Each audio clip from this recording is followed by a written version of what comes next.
ఒక బిలియనర్. డబ్బులతో ప్రపంచాన్నే కొంటాను అనుకున్నంత పొగరుతో ఉన్న మనిషి ఎన్నో ఆయుధాలు తయారు చేసి ప్రపంచం మీద తోచిన విధంగా అమ్మి బిజినెస్ చేసే మ్యాగ్నెట్. కానీ అదే ఆయుధం తన గుండెల్నే చీల్చి చావు దగ్గర దాకా తీసుకెళ్తుందని ఆయన ఎప్పుడూ ఆలోచించలేదు. టోనీ స్టార్క్ ఐరన్ మ్యాన్ గా ఎలా మారాడు? ఆ చీకటి గుహలో ఏం జరిగింది? ఈరోజు మనం దీని గురించి మాట్లాడుకుందాం. స్టోరీలో మొదటికి వెళ్తే, టోనీ స్టార్క్ చాలా సెల్ఫిష్ అండ్ ప్లే బాయ్. తన తండ్రి హవార్డ్ స్టార్క్ నుంచి వచ్చిన స్టార్క్ ఇండస్ట్రీని ప్రపంచంలోనే టాప్ వెపన్స్ మ్యానుఫ్యాక్చరింగ్ కంపెనీగా మాత్రమే ఆయన చూశాడు. The best weapons is the weapon only you have to fire once. ఇది టోనీ స్టార్క్ పాలసీ. కానీ ఆ పొగరే ప్రపంచం ఎప్పుడో ఒకప్పుడు తన ముందు దారుణమైన పరిస్థితి తీసుకొస్తుందని ఆయన తెలియదు. ఆఫ్ఘనిస్తాన్లో తన కొత్త జెర్కో మిసైల్ని డిమాన్స్ట్రేట్ చేసి హ్యాపీగా మిలిటరీ వెహికల్స్లో తిరిగి వెళ్తున్నాం అనుకునే టైంలో 10 రింగ్స్ అనే ఒక టెర్రరిస్ట్ గ్రూప్ ఆయన అటాక్ చేస్తుంది. అతను తప్పించుకోవడానికి ప్రయత్నిస్తే తన కంటి ముందు ఒక బాంబు వచ్చి పడుతుంది.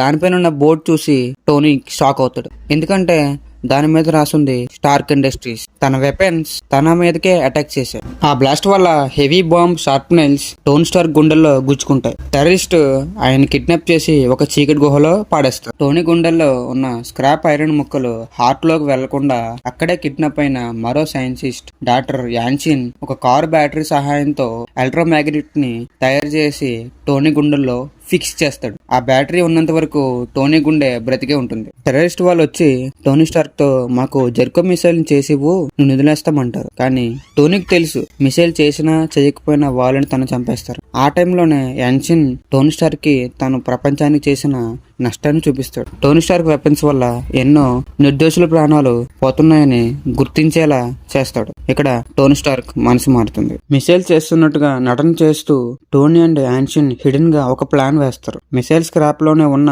పలాడియం ని వాడి కార్ బ్యాటరీ బదులు ఇన్ఫినిటీ ఎనర్జీకి వచ్చే ఒక మినీ ఆర్క్ రియాక్టర్ ని టోనీ తన గుండెల్లో ఇన్వెంట్ చేస్తాడు. దాంతో పాటు ఆ చీకట్లో ఉన్న లిమిటెడ్ రిసోర్సెస్ తో ఒక హెవీ ఆర్మర్ సూట్ ని రెడీ చేస్తాడు. అదే మన iron man mark 1 suit. Terrorist కి విషయం తెలిసిపోయే అటాక్ చేయడానికి వచ్చే టైంలో సూట్ కి ఇంకా ఫుల్ లోడ్ అవ్వలేదు. టోనీకి టైం ఇవ్వడానికి డాక్టర్ యాన్సిన్ తుపాకీ పట్టుకుని టెర్రరిస్ట్ ముందు వెళ్లి తన ప్రాణాలను త్యాగించేస్తాడు.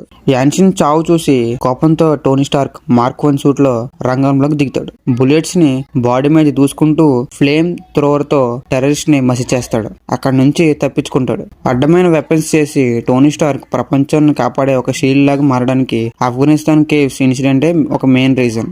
డిజర్ట్ లో పడిపోయిన ఎలాగోలా ఇంటికి తిరిగి వచ్చి టోనీ వెంటనే వెపన్స్ మ్యానుఫ్యాక్చరింగ్ ఆపేస్తాడు.